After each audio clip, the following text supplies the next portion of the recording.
conformément aux dispositions légales, il est absolument impossible d'avoir une grève légale demain et après-demain. En conséquence, poursuit le ministre, je les exhorte à éviter de poser des actes dont tout le monde sait à l'avance. S'il y avait des absences irrégulières dans les établissements d'enseignement, la conséquence, elle pourrait être préjudiciable pour les enseignants concernés, dixit le ministre Gilbert Bawara les 3 et 4 novembre prochains. La Fédération des syndicats de l'éducation nationale va démarrer sa grève dans le secteur de l'éducation. Cette grève qui fait couler de l'encre et de salive, alimente les discussions au sein de l'opinion. On en était là quand ce 02 novembre 2021, reçu sur les antennes de la radio Victoire FM, Gilbert Bawara a rompu le silence et parle de la grève.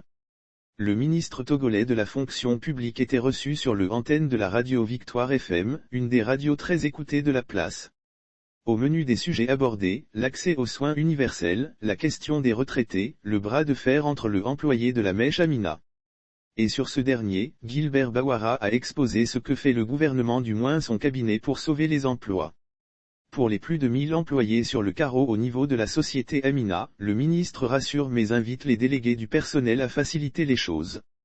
L'un des sujets qui fait débat au sein de l'opinion, reste cette grève de 48 heures de la FESEN. Aura-t-elle lieu ou non? En tout cas, pour son maintien, la FESEN ne trouve aucun inconvénient. Interrogé sur la question, le ministre Bawara n'a pas mâché les mots. Au terme de l'émission, Bawara a salué le personnel de la santé qui sont au front pour contenir la propagation du virus du Covid-19. Il n'oublie pas le personnel enseignant qui, dit-il, fait un travail formidable pour l'éducation et la formation de la jeunesse, de nos enfants et de tous les apprenants. Il a exprimé la disponibilité et l'engagement du gouvernement pour le dialogue. Il a profité de l'occasion pour annoncer une rencontre avec les syndicats des enseignants. Il s'agit, selon le ministre Bawara, d'évoquer avec les parties prenantes des difficultés qui existent. Je voudrais profiter pour attirer l'attention de nos frères et sœurs enseignants sur le fait que, conformément aux dispositions légales, il est absolument impossible d'avoir une grève légale demain et après-demain. En conséquence, poursuit le ministre, je les exhorte à éviter de poser des actes dont tout le monde sait à l'avance.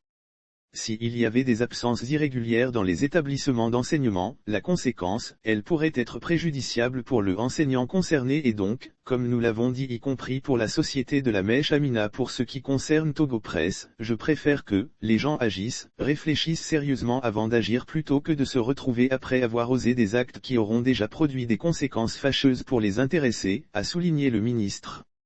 Bawara. Rappelons que, les élèves du Togo ont repris le chemin des classes dans la sérénité depuis le premier jour de la rentrée au Togo.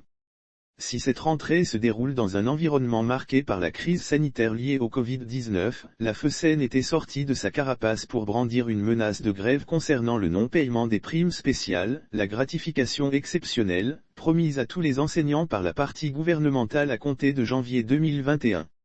La FESEN avait donné jusqu'au 29 octobre aux autorités du Togo.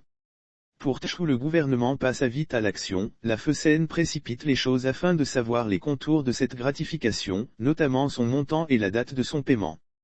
Avec la menace de grève de 48 heures qui visiblement aura la peine à démarrer à compter de ce 3 novembre 2021. Avant la sortie de Bawara, c'est la Fédération des syndicats des travailleurs des enseignements du Togo, FESYNTE, qui se désolidarise de la FESEN. Selon cette fédération, il n'est pas question d'aller en grève pour la question de gratification exceptionnelle promise par le gouvernement aux enseignants.